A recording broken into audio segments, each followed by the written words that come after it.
thank Paula Vassar and all the other members of the committee for what I think was a really great season. And especially I want to welcome Karen Becker to give us her talk on the metamorphosis of an artist. Thank you, Andrea. So, delightful to see that you've all come. Thank you. I want to thank the Putney Library for this experience of going through basically 35 years of my work, 2 huge shopping bags filled with slides. It's been an enormously interesting process. I have a feeling that one of the reasons why people come to these talks is they want to know what an artist's process is. And what I'd like to share with you is probably the most exciting thing that happened to me as an artist. It was perhaps the 3rd or 4th time that I was going up to the Vermont Studio Center. And I don't know if you know what that is, but it's a place where artists are housed, given a completely empty studio, and given as much time and access to their studio as they want. The only decision you have to make basically is what color socks you're putting on. They feed you beautifully and they take care of you. And on my way up there, since it was the 3rd or 4th time, I thought, what am I going to do with this time that'll be different than the other times that I've been here? And I made a contract with myself that whatever my first thought was while I was in the studio, I would have to do it. I would have to follow through. If I didn't like what I saw, then I was allowed to change it afterwards. But that first thought, I trusted that that would be my best thought. And in fact, it has followed me for many years now. And that is where I've arrived with my paintings. I'll take you through the process now. We'll start with when I was a graphic designer in New York City with Channel 13, a couple of slides. I came up here and had the good fortune of meeting Claire Oglesby, who's here with us tonight. And she said, "Oh, you did murals in New York City. Why don't you call up the Vermont Arts Council and tell them what you do?" And it's now 25 years later and 150 murals later, done all over New England, and I brought some of those along to share with you. And then I bought I was living in Westminster West, and a good friend allowed me to perch in her kitchen window for 10 years, painting the same scene over and over again. And what was remarkable about that experience was I didn't have to think about the composition anymore. I simply had to show up with my 300 pastels and the lid of my box and have this experience with a scene that became so familiar that it was no longer about what was I going to paint, it was how was I going to paint it. And you'll see that process. So where is my nimble assistant? He's back there. The lights, please, Carol. Okay. Can you hear me, Dad? Great. Now I can. Okay, here we are at Channel 13. And this was before computers, when everything was done by hand, the type was set. This is the time frames, the early 1970s. And these were on-air graphics to introduce the programs.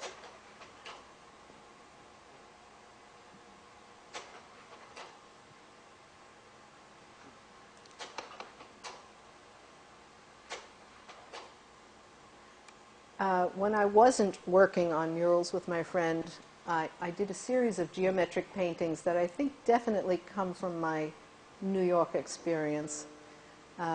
These are acrylics and pen and ink. They measure about 20 by 30.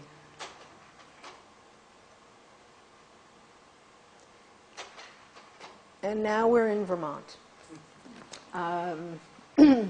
Again, I had the great pleasure for the last 25 years of going into different communities and helping non-artists, children and adults alike, create murals.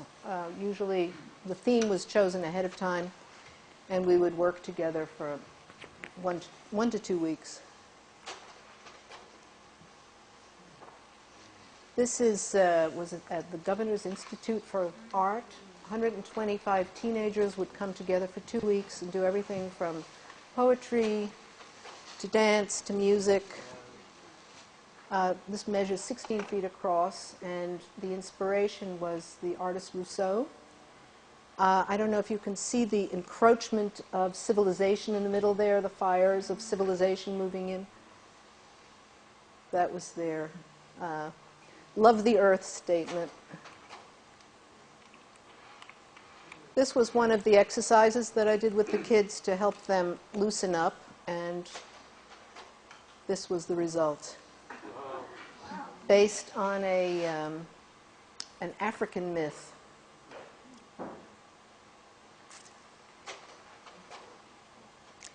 Now we're celebrating something called the Westminster Massacre, done by 6th graders in the town of Westminster.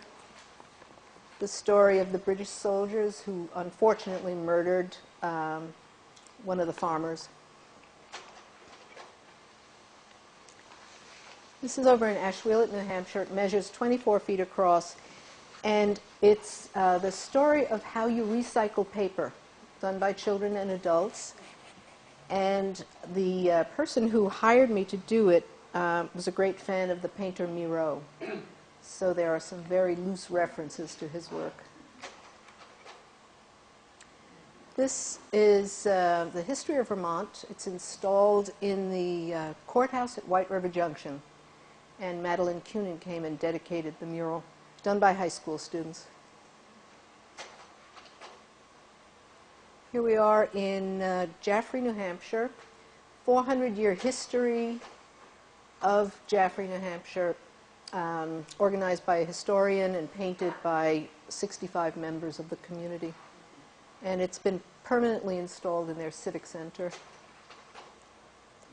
A one-day international festival on the streets of Keene, New Hampshire. The murals would be put up and taken down year after year. Holyoke, Massachusetts, celebrating 5 community gardens as seen through the eyes of the children. And now we're at that kitchen window that I told you about.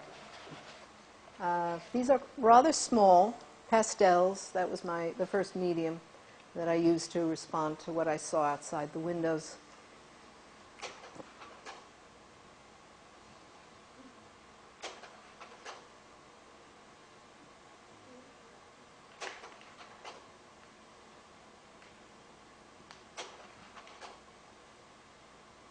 Got to the point where I would let my hand sort of douse over the colors, the pastels, and I would just grab at things very intuitively. And that was probably after year 5, and it became an enormous adventure.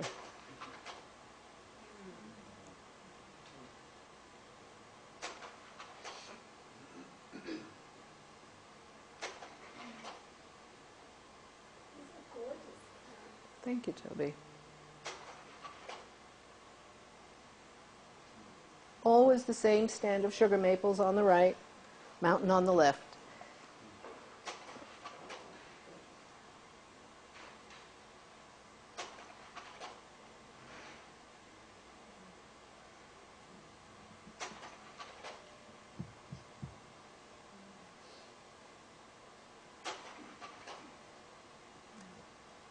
Now we've moved, this is painted outdoors, a neighbor's field. The view behind my home.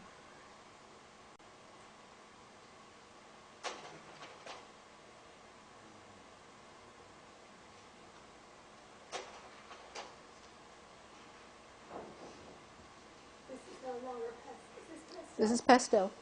It's on dark paper, a French paper called Canson. It has a very different look to it, doesn't it? You see the border, Toby?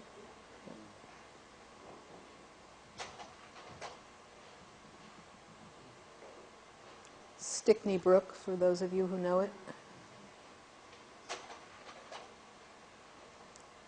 This is the view from my neighbor's tennis court.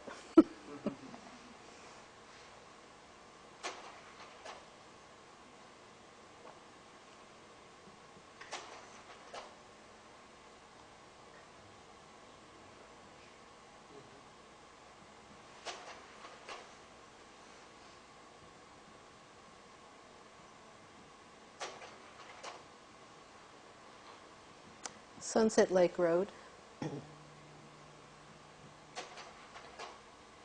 you know of a similar time period, Karen? I painted with pastels for 13 years, so this runs that period of time. And is this roughly a geographic or Chronologic? chronological? Sorta. Noticing the progression to the vibrant colors and I don't know. Well, yes, you're right. Seems to be a progression. You're right.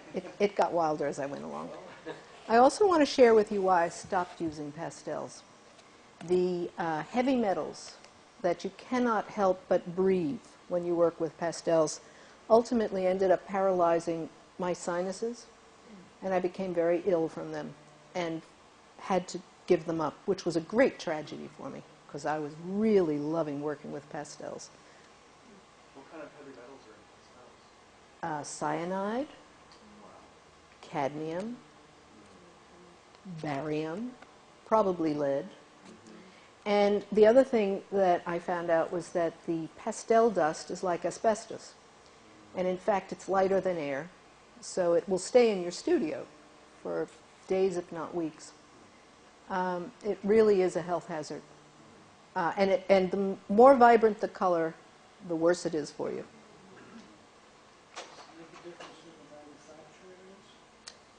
These were all the European pastels. I don't know if there is such a thing as a bright, beautiful, safe pastel. I really don't.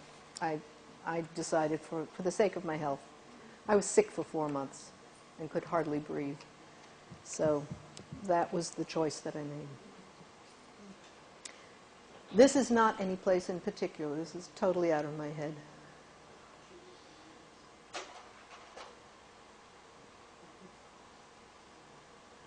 My garden.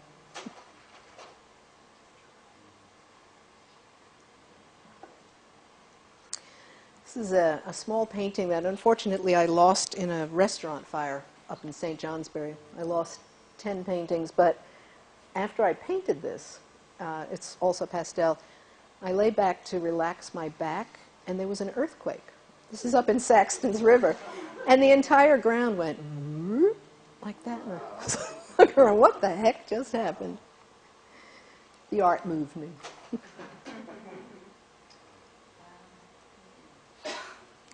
I don't know if any of you are familiar with the writings of Gauguin, but my best understanding is he once said, the way an artist should work is to observe, go into the studio, paint, and in so doing, without the model in front of you, in this case the sky, it really becomes very much your own.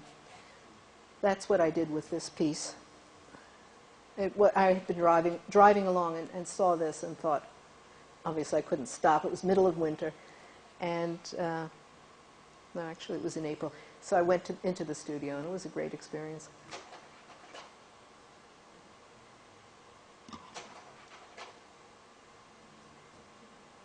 This is the first time I ever worked from a photograph. I was very moved by something I saw in a Time Life series and interpreted it into pastel. I think it works.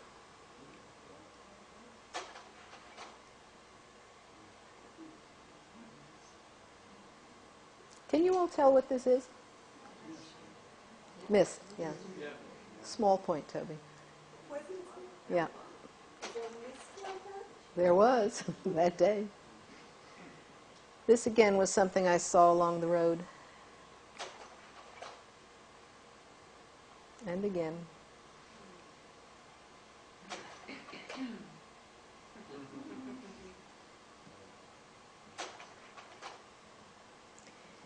Now we're going into the house series. By the way, I don't know if I mentioned, but when I was sorting through this, there were different categories rather than different medium. So now we're on to the next.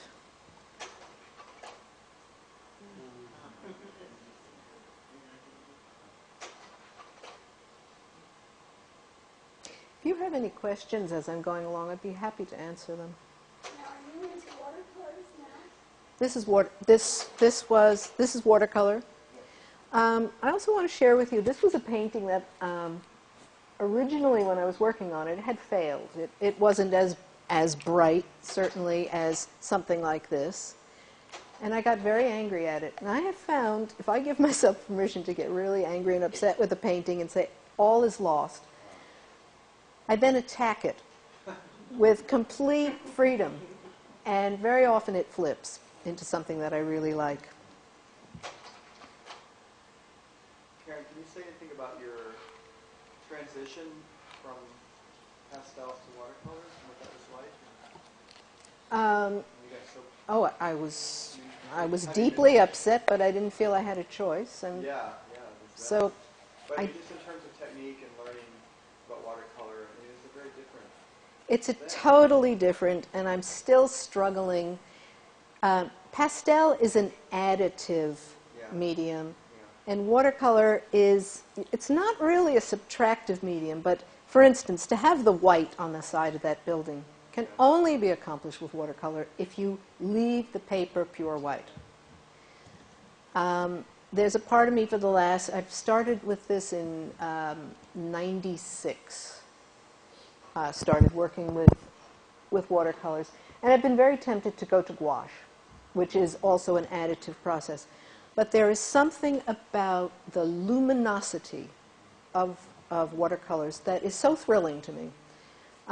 Plus, there's also, it turns out, same probably with oils, there are hundreds and hundreds of different types of watercolors, different manufacturers of watercolors. I just recently purchased 30 new tubes of Daniel Smith, made completely differently than Winsor Newton makes theirs. This is something you could spend a lifetime learning about. So I find that it's a medium with an incredible range of expressiveness. And I'm not going to go to the gouache just yet.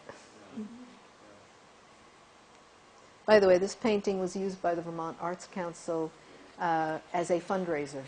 They had 6 artists, 100 copies made by Cone Graphics, somewhere in central Vermont. They did an incredible job of reproducing the quality of the painting.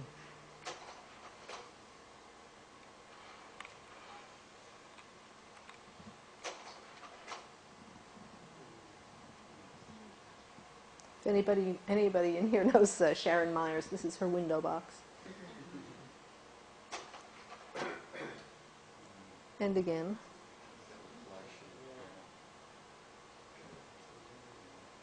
Is that watercolor or pastel? This is pastel.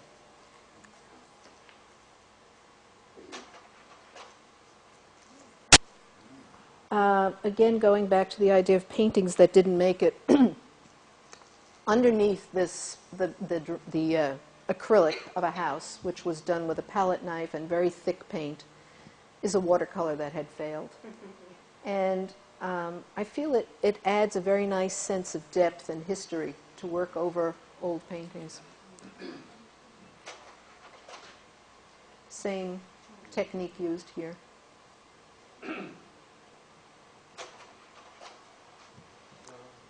This is pure pastel. This is just about the time that the handwriting was on the wall and I had to give up on them. You have a question? Yes, was the clothesline that you had, was Yeah, that pastel? it was. Yes? Have you experimented with the water-based oils? Water-based oils? No. I don't have very much patience for oils. It has to happen right away. There are a few oil paintings, and I'll point those out when we get to them, but the drying process is just doesn't work for me. Would you talk about that, this one? Yes. Again, my thanks go to Claire. Came into my home and saw this little piece hanging on the wall. It was only about 5 inches square, and she said, "Oh, I like that."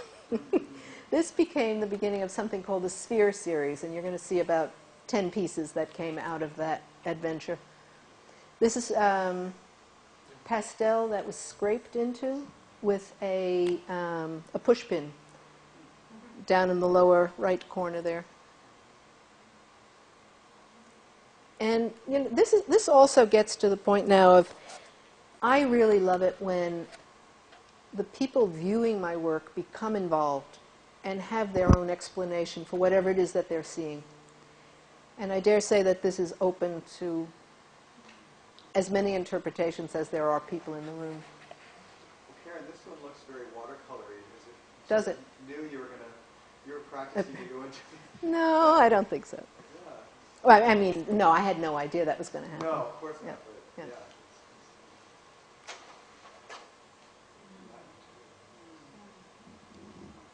Is this also that small? No, this is huge. I mean, by my standards.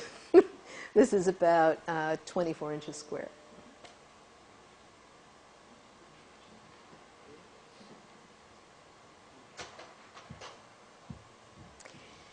The sphere is leaving the room.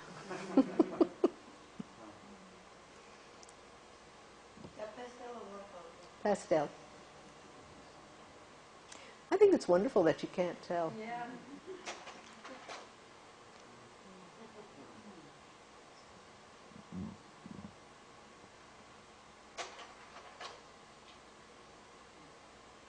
This one's called Mrs. Pancake, Don't Forget to Dot the I.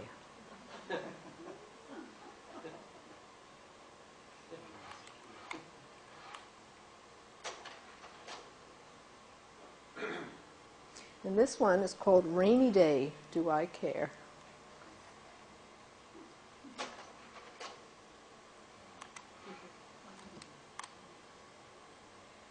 What's this one? Garden.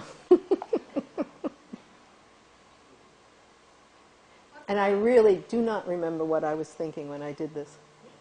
So- About when do you think you would have done these abstracts? I can tell you. It has a date on it, 93. So this was, let me think. No, this was about 3 years before I had to quit pastel.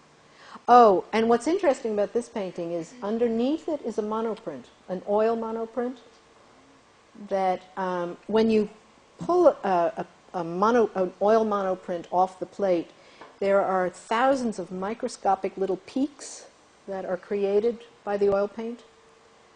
And it creates a beautiful surface for putting pastel onto.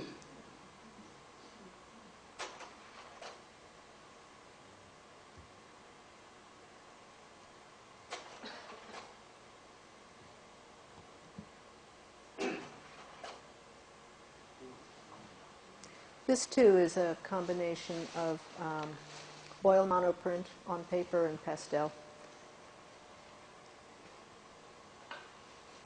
And those white highlights that you see were created using turpentine on the plate that had been inked with oils. Where did you do these prints? There was a place down in Irvine, Massachusetts, that had a collection of restored antique presses. I think it was called something like the White Church, and you could rent a press, a huge press, for a couple of bucks an hour. And that's where these were created. I now have a small printing press at home.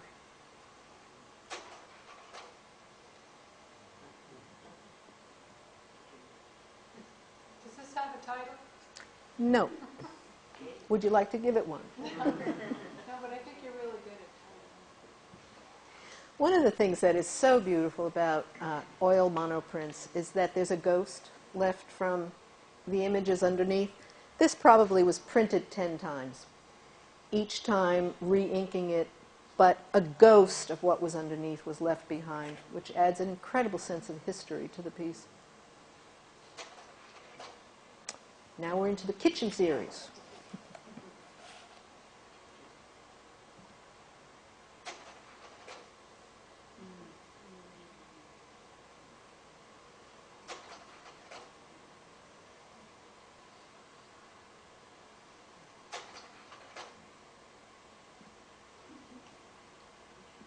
Toby, this is Harry's refrigerator. I call this one balancing act. You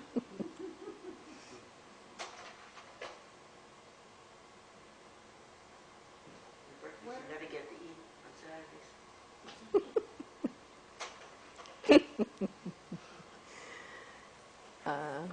Saturdays. This one's called Escaping Abstraction. I don't know if you can tell what it is, but it's a pile of dishes.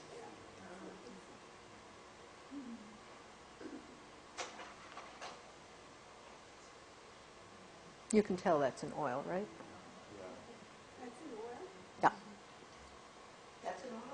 It is in oil. And this one as well. This little painting is one of those paintings that it's sort of like the great cosmic joke. I was in my studio. At the time I was renting a studio on Main Street in Brattleboro, and I was for hours trying to think of what to paint, and turned around, and there was that little linseed oil jar standing on the floor of my studio. I thought, well, of course. We need a little change here.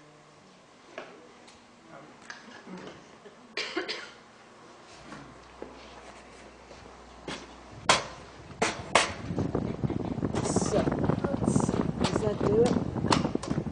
And we were going to start at 24 or 23, something like that. She's wired.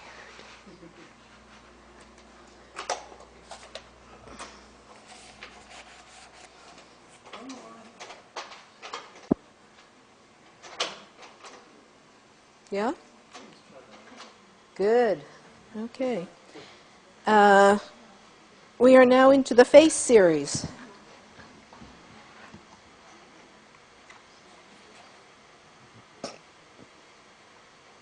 That's a self-portrait, by the way.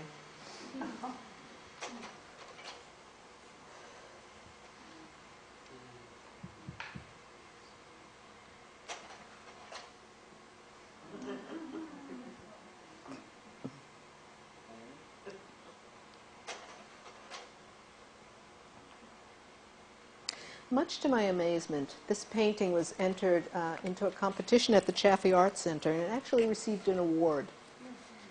And I never thought that this subject would ever be given recognition. I was very pleased with the Chaffee Art Center for doing that.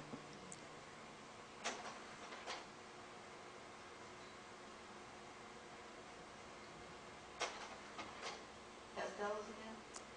No, actually, this is oil pastel. Can you tell us what's going on here? You tell me. Quite seriously, I said before that I would hope that people who view my artwork bring their own interpretation to it. I know what I was thinking about when I did this, but my explanation isn't really what you need to know. It's let's say it's personal narrative. Does that satisfy you? No. Nothing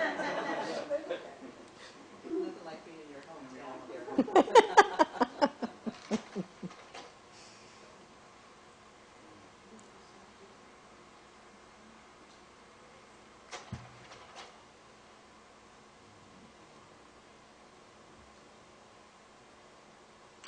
My niece has asked for this as her Hanukkah Christmas present. It completely blew me away. How large is it? It's 12 inches. It's multimedia, India ink and watercolor on board. Karen, when you started painting like this, do you know how it's going to come out? No. And that's that. I don't want to know how my paintings are going to turn out. That's the adventure. That's what I'm hoping for, is to be totally surprised.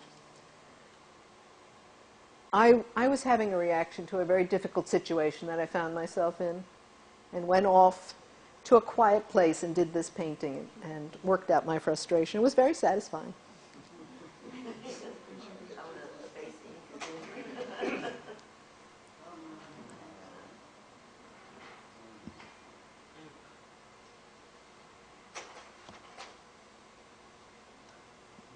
This painting combines quite a number of my narratives. It has the head, the face, the sphere, the landscape. I feel it all came together in this painting.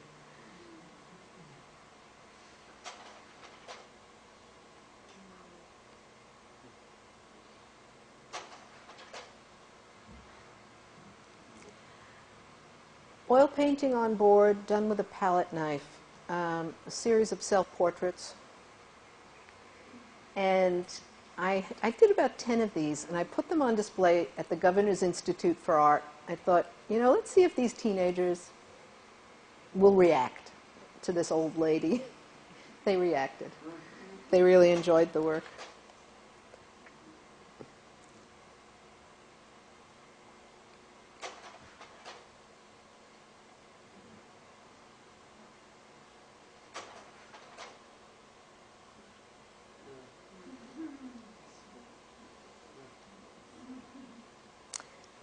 This was a painting about a dream that I had, that artists are really basically required by their galleries to create decoration for the wall.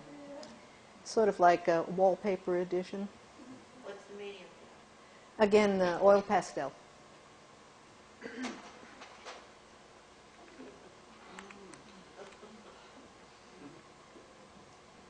Anybody have a title for me? Indigestion? Post Thanksgiving, good. I lost my kitty.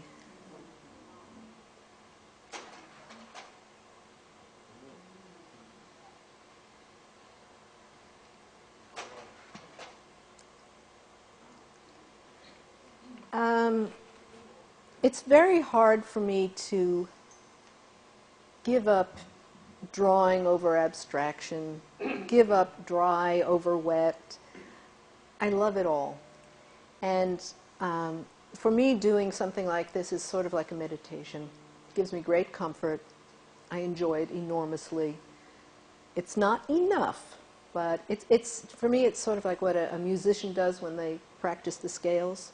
It's keeping your hand in and keeping your skills honed.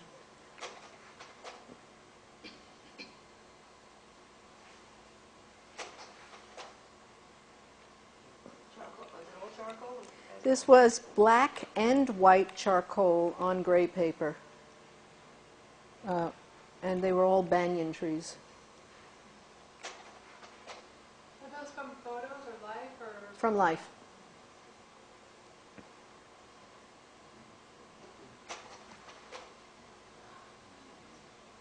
This is the maple out behind my house that I've been painting for 20 years now.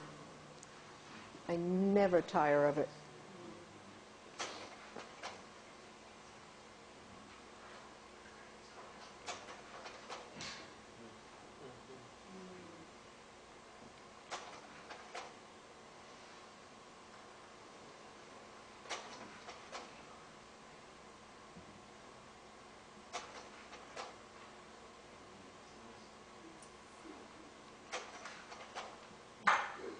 You could go a little slower. Oops, sorry.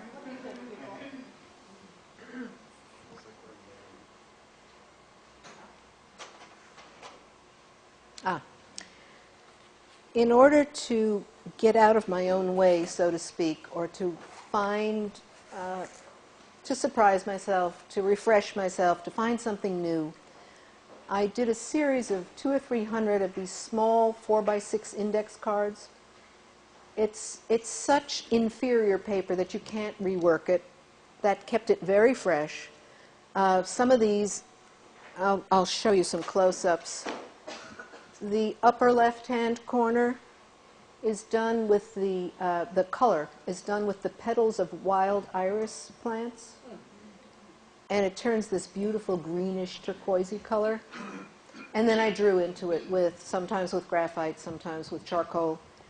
The one next to it, second from the left, it was partially a monoprint, just messing around with acrylics on a lucite plate, pressing the paper onto it, picking it up quickly, and then taking that dry print and using a placemat to draw on top of to give that line that has the texture in it.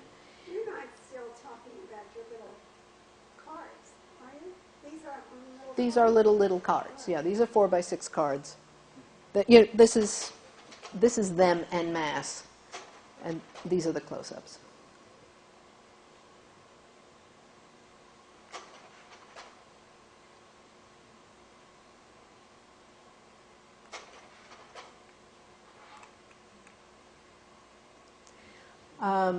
The major themes of the female nude, the house. Yeah, I guess that's what's being depicted here.